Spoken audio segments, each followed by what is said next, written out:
Good morning, everyone. Happy Sunday to each and every one of you. I know when I left the house today, everyone was still sleeping and probably enjoying a leisurely Sunday morning. So thank you very much for coming out and spending the day with all of us and engaging in some very important and integral discussions on the future of healthcare in the Territory. You know, as minister responsible for the Women's Directorate and as a mom myself, I certainly recognize the very importance of having choice, having choices as to how to give birth, when and where.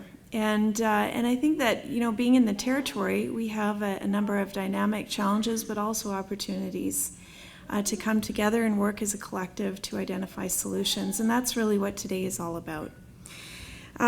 You know, I respect the right for women to choose, again, how they wish to give birth, and I also honor the fact that this is a very personal choice. And it's a decision, and I honor the experience for each and every individual and their partner involved in these decisions.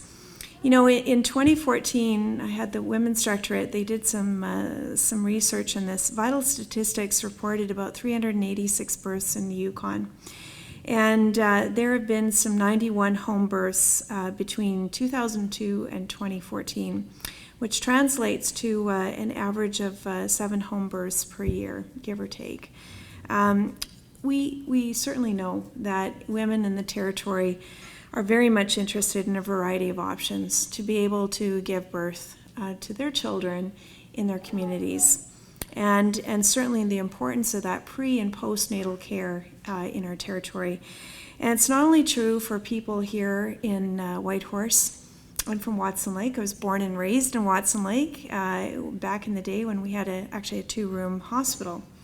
And so I certainly recognize the importance of giving options as well to women and their partners within our communities as well.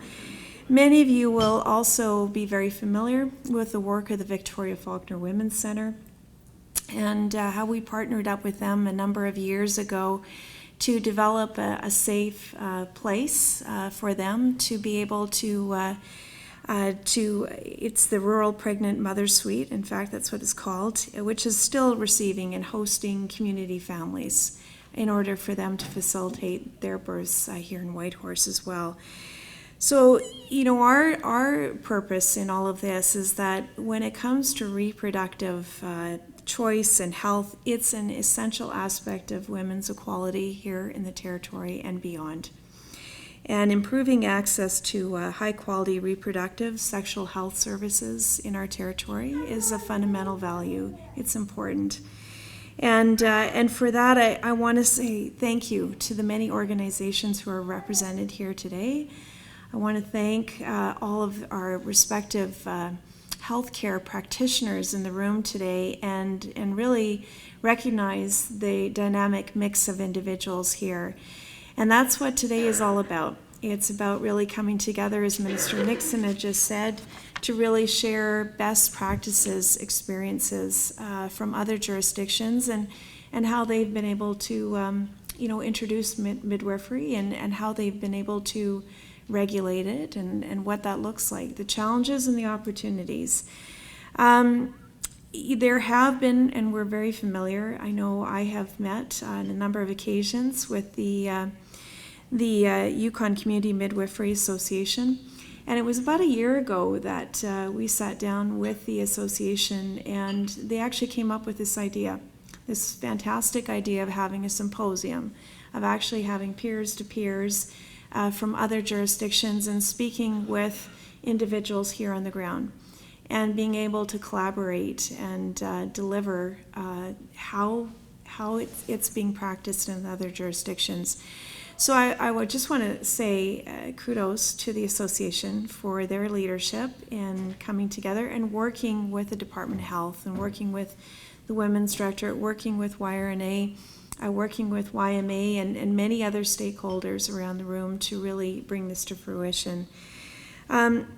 as I said, I think that we'll be able to, not only glean these practices, but hopefully at the end of the day, roll up our sleeves and come up with some guiding recommendations as to where we go from here. What is those next steps? There are, unquestionably there are challenges to overcome, but there's also a significant amount of opportunities out there as well. And I trust that the expertise and the wisdom in this particular room, and there is a lot, and a spirit to work collaboratively together to find some solutions. This will be a great day.